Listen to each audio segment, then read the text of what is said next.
Hey everybody, this is Carla and I am back with another encouraging word. So my faith has kind of been wavering a little bit, and this morning when I was praying about it, the Lord gave me this word, and it's called examples of faith. Hebrews 11:2 in the Amplified Version. For by this kind of faith the men of old gained divine approval. And in the Passion Translation, this testimony of faith is what previous generations were commended for. Okay, so a lot of this is from Hebrews chapter 11. Well, most of the first paragraph is, so let me just read it. By faith, Abel brought a more acceptable offering to the Lord than Cain did. By faith, Enoch was taken up to heaven without dying. He disappeared because God took him. By faith, Noah built the ark to save his family from the flood. By faith, Abraham obeyed when God called him to leave home and go to another land that God would give him as his inheritance. By faith, Sarah was able to have a child, though she was barren and too old. She was 90 and Abraham was 100. By faith, Abraham offered Isaac as a sacrifice when God was testing him. By faith, Isaac promised blessings for the future of his sons, Jacob and Esau. By faith, Jacob blessed each of Joseph's sons and bowed in worship as he leaned on his staff. By faith, Joseph, when he was about to die, said confidently that the people of Israel would leave Egypt. And now that was before Moses.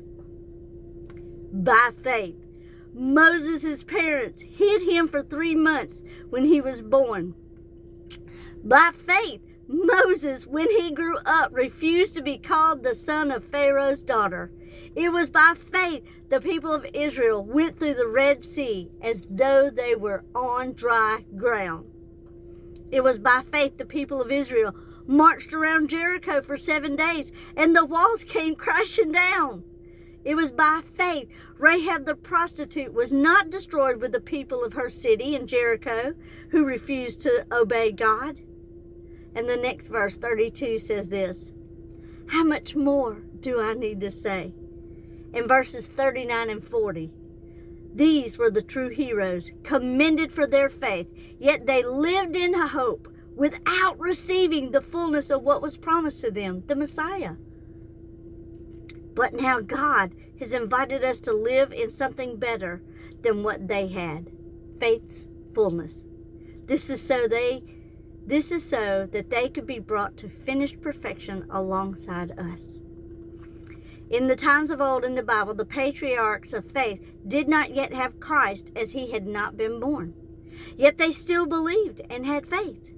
How much more faith should we now have that Christ has been born, he died, and he rose again?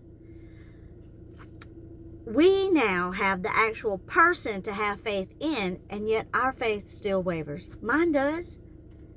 I wonder, like everyone else, how long, Lord, must I continue to have faith in what you told me? Abraham and Sarah waited 25 years for their promise of Isaac. Can you even imagine how many times they asked the Lord, how long, Lord? How long do we have to wait for the promise of our child? On the days when I find my faith lacking, I read Hebrews 11, the Hall of Fame of Faith. And these examples of pure faith reinforce my faith. Today, let these previous generations of faith build your faith and reinforce what God has promised. They were commended for their faith in the one who fulfills his promises.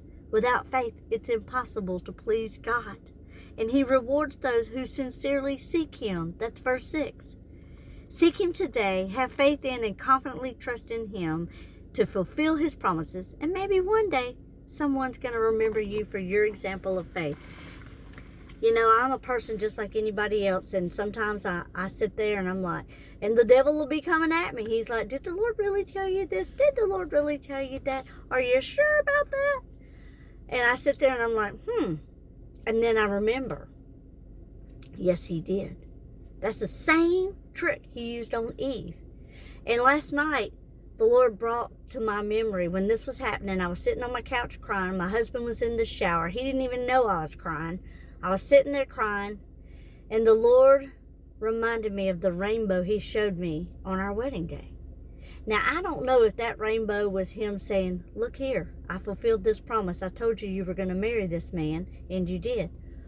Or if that's a rainbow saying, I'm going to fulfill more promises. Or if it's both. I don't know.